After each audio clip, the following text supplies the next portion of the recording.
முனைவர் பசியா நஸ்ரத் அவர்களை உடன் கேட்டுக்கொள்கிறேன்.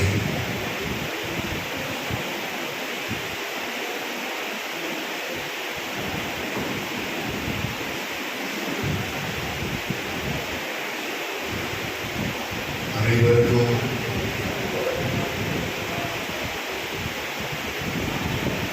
என்னுடைய தாழ்மையான வணக்கத்தை உரித்தாக்கிக் கொள்கின்றேன். என்னுடைய அருமை நண்பர் சுமித்தின் முன்னாள் எழுதிய மரம் பிடியாளி என்ற இந்த நூல் வெளியீட்டு விழாவிற்கு என்னை அழைத்ததற்காக முதற்கண் நன்றியினை தெரிவித்துக் கொள்கின்றேன். எனக்கு முன்னால் இந்த நூலை வெளியிட்டு நம்மிடமிருந்து விடைபெற்று சென்றிருக்கின்ற அருமை சகோதரி தாரகை கட்பட் சட்டமன்ற உறுப்பினர் அவர்களுக்கும், அதுபோல்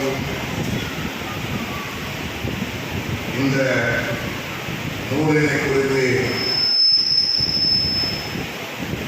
இந்த மண்ணினுடைய மைனர் அருட்படை வெல்சிகர் அவர்கள் வாய்ப்புரை வழங்கி அமர்ந்திருக்கிறார்கள். அவர்களுக்கும் நான் தலை வணங்குகின்றேன்.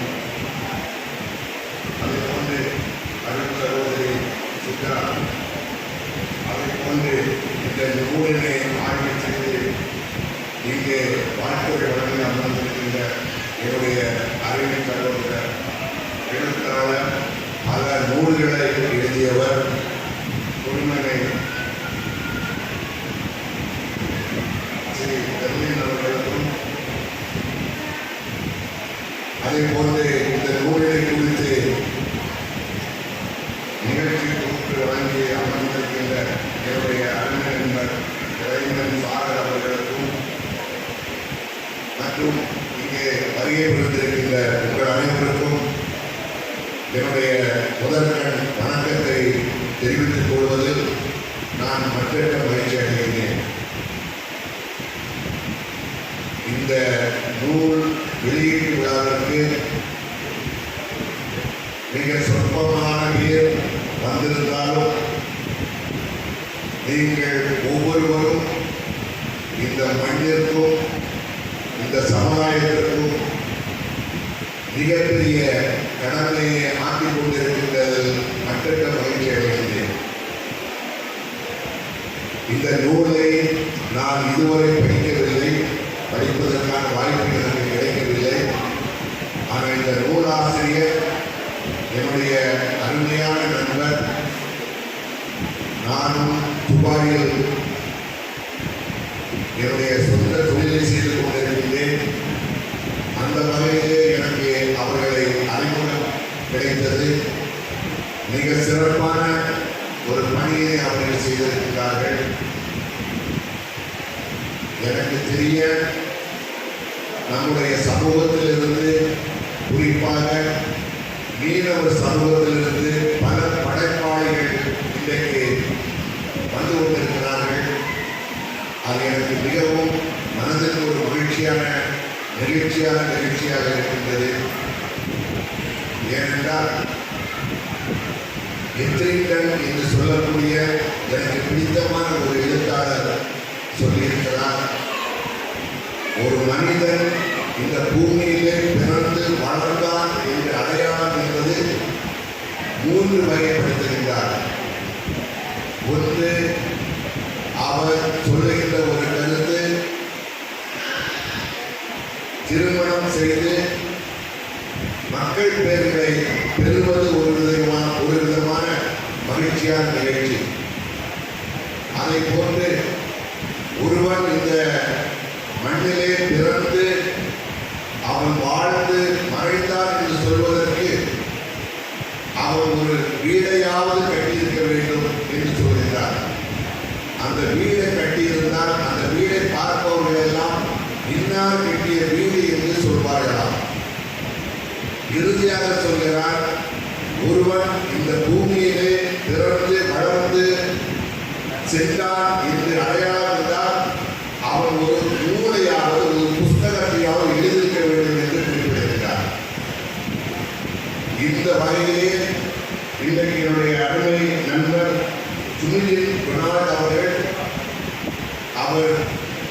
முன்னால் குறிப்பிட்ட இரண்டையும் செய்துவிட்டார். ஒன்று, அவர்கள் இந்த பூமியிலே பிறந்து வளர்ந்ததற்கு அடையாளமாக அவர்கள் பிள்ளைகளை பெற்றிருக்கின்றார். இரண்டாவது, அவர் இந்த நாட்டில் இந்த பூமியில் வாழ்ந்தார் என்பதற்காக பெரிய வீடை கட்டியிருக்கின்றார். மூன்றாவது அடையாளம், ஒரு நூலையாவது எழுதியிருக்க வேண்டும், அதையும் நிவர்த்தி செய்கின்றார். அவர் மூன்றையுமே ஒரு மனிதன் இந்த பூமியில் பிறந்து வளர்ந்தார் என்பதை அடையாளப்படுத்துவதற்காக மூன்றையும் அவர்கள் செய்திருக்கிறார்கள். அவர்கள் இந்த இடத்திலே மிக சிறப்பான ஒரு தகுதியை படைப்பை பெற்றிருக்கிறார்கள் என்பதில் எந்த மாற்று கருத்துக்கும் இடமில்லை. நான் ஒரு மீனவ சமுதாயத்தில் பிறந்தவர். நானும் மீன்பிடி தொழிலை செய்தவர். ஆனால் இன்றைக்கு அரசியலிலே நான் கடந்த பாராளுமன்ற தேர்தலிலே அனைத்து இந்திய அண்ணா திராவிட முன்னேற்ற கழகத்தின் சார்பாக உங்களிடத்திலே வாக்கு கேட்டு வந்தவர். இதிலே பல பேர் எனக்கு நீங்கள் வாக்களித்திருக்கலாம், சில பேர் வாக்களிக்காமல் இருந்திருக்கலாம். அதுவல்ல முக்கியம். ஒன்றை மட்டும் நான் உங்களுக்கு உறுதியாக ஆணித்தரமாக சொல்லுகிறேன். இந்த சமுதாயத்திலே மீனவர் சமுதாயத்தில் பிறந்ததற்காக நாம் மகிழ்ச்சி அடைய வேண்டும், சந்தோஷப்பட வேண்டும். நாம் யாருக்கும் குறைந்தவர்கள் அல்ல. ஏனென்றால் இன்றைக்கு இந்த நாட்டிலே பல தொழில்கள் இருக்கின்றன. எல்லா தொழிலையும் எடுத்து பாருங்கள். ஒரு கட்டுமான தொழிலாளி என்று சொல்லுவோம், அவரை நான் குறைந்து மதிப்பிடவில்லை. ஆனால் அந்த கட்டுமான தொழிலாளிகளோட கையிலே செங்கலை கொடுப்பார்கள், மணலை கொடுப்பார்கள், சிமெண்டை கொடுப்பார்கள், அல்லது மற்ற பொருட்களை கொடுப்பார்கள். அவர் பார்த்து கட்டுவதுதான் கட்டுமானம். அதை பிறகு ஒரு பொறுப்பாளர் இருக்கிறார், ஒரு கட்டார் என்று நாம் சொல்லுவோம். அவருடைய கையிலே சில தங்கங்களை கொடுப்பார்கள். அதை அவர் உருக்கி அவர் நமக்கு விருப்பப்படக்கூடிய நாம் சொல்லுகின்ற அந்த விதத்திலே நகைகளை செய்து தருவார். இப்படி எந்த உலகத்தில் எந்த தொழிலை எடுத்தாலும் அவர்களுடைய கண் முன்னால் அவருடைய கையிலே இருக்கின்ற தொழிலை செய்கிறவர்கள் தான் மனிதர்கள். ஆனால் உலகத்திலே சொல்கிறேன், உலகத்திலே நான் இதுவரை 84 நாடுகளுக்கு பயணம் செய்திருக்கிறேன். உலகத்திலே எந்த முகாந்தாரமும் இல்லாமல் கண்ணுக்கு தெரியாத ஒரு பொருளை, ஒரு மீனை பிடிப்பதென்றால் மீனவர் மட்டும்தான். எனவேதான் நம்முடைய முன்னாள் மறைந்த அப்துல் கலாம் இந்த நாட்டினுடைய ஜனாதிபதியாக இருந்தவர்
குமரி மாவட்டத்திற்கு வாருங்கள்.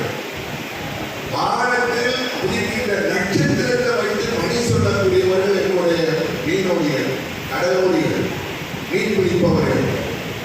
வானத்தில் இருக்கின்ற நட்சத்திரத்தை வைத்து இத்தனை மணி, அதாவது சோற்று மணி உதித்து விட்டது, 8 மணி ஆகிவிட்டது என்று சொல்லக்கூடிய ஒரே இனம் மீனவர் இனம்.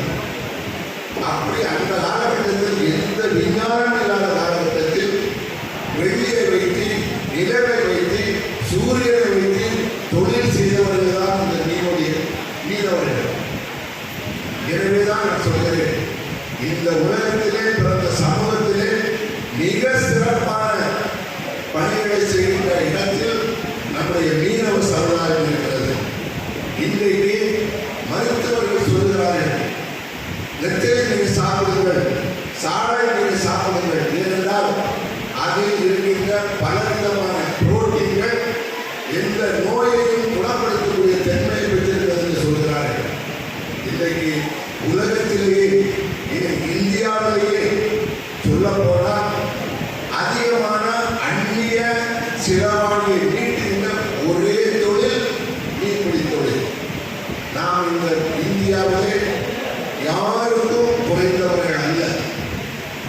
நம்மளை வைத்துதான் இன்றைக்கு இந்த நாடே நடத்தி கொண்டிருக்கிறார்கள். அந்நிய சிலவாணியை மீட்டு தருகின்ற இடத்தில் இருக்கின்றது இந்த மீனவ சமுதாயம். இன்றைக்கு இந்தியாவிலே எத்திசைகளில் மீன்பிடி செய்து இன்றைக்கு அந்நிய செலவாணி ஈடுகின்ற ஒரு மாபெரும் நிகழ்ச்சியை செய்து கொண்டிருக்கிறது இந்த மீனவர் சமுதாயம். நாம் யாருக்கும் குறைந்தவர்கள் அல்ல. ஆனால் நமக்குள்ளே ஒரு தாழ்வு மனப்பான்மை இருக்கிறது. இதுவரை நாம் வாக்களித்து பல பேரை சட்டமன்றத்திற்கு அனுப்பியிருக்கிறோம், பாராளுமன்றத்திற்கு அனுப்பியிருக்கிறோம். ஏன் நாம் நம்முடைய இடத்திற்கு, நம்முடைய மக்களுக்கு வாய்ப்பு கிடைக்கும் போது அது ஏன் நீங்கள் செய்ய தவறுகள் என்பதை சிந்தித்து பாருங்கள். இன்றைக்கு சகோதரி தாரகங்கள் இன்றைக்கு சட்டமன்றத்திலே இன்றைக்கு அவருடைய குரல் ஒலித்துக் கொண்டிருக்கிறது. அது மகிழ்ச்சி. இதுதான் முதல் நம்முடைய ஊர்வலமா செய்வதற்கு பிறகு ஒரு வாய்ப்பு ஒரு மீனவர் சமுதாயத்தில் கிடைத்திருக்கிறது. அதே போன்று நாம் பாராளுமன்றத்தை எடுத்துக்கொண்டால் இதுவரை மற்றவர்களுக்கு நாம் வாக்களித்து தான் பழகி இருக்கிறோம். ஏன் நம்முடைய சமுதாயத்திலிருந்து, இந்த மீனவர் சமுதாயத்திலிருந்து ஏன் ஒரு மீனவர் பாராளுமன்றத்திற்கு செல்லக்கூடாது என்பதை நீங்கள் சிந்திக்க மறந்து விட்டீர்கள். நாம் இன்றைக்கு சினிமா துறையில் இருக்கின்றேன். 2 வெற்றி படங்களை தயாரித்து இன்றைக்கு சிறப்பாக செயல்பட்டுக் கொண்டிருக்கின்றேன். இது நான் ஏன் உங்களுக்கு சொல்கிறேன் என்றால், நம்மளால் முடியாதது எதுவுமே இல்லை. நம்மளும் அந்த அளவுக்கு திறமையை வளர்த்துக் கொண்டிருக்கிறோம். ஆனால் நம்முடைய தாழ்வு மனப்பான்மையினால் நான் சினிமா தயாரிக்கிற போது என்னை பல பேர் நினைக்கிறார்கள், பயமுறுத்தினார்கள். உன்னால் இந்த தொழிலை வெற்றி பெற முடியுமா? சினிமா எடுப்பதற்கு சாதாரணப்பட்ட காரியம் இல்லை, எவ்வளவு பெரிய வேலைகள் இருக்கிறது, உன்னால் செய்ய முடியுமா என்று சொன்னார்கள். நான் சொன்னேன், நான் செய்வேன், வெற்றி பெறுவேன், நான் சாதிப்பேன்.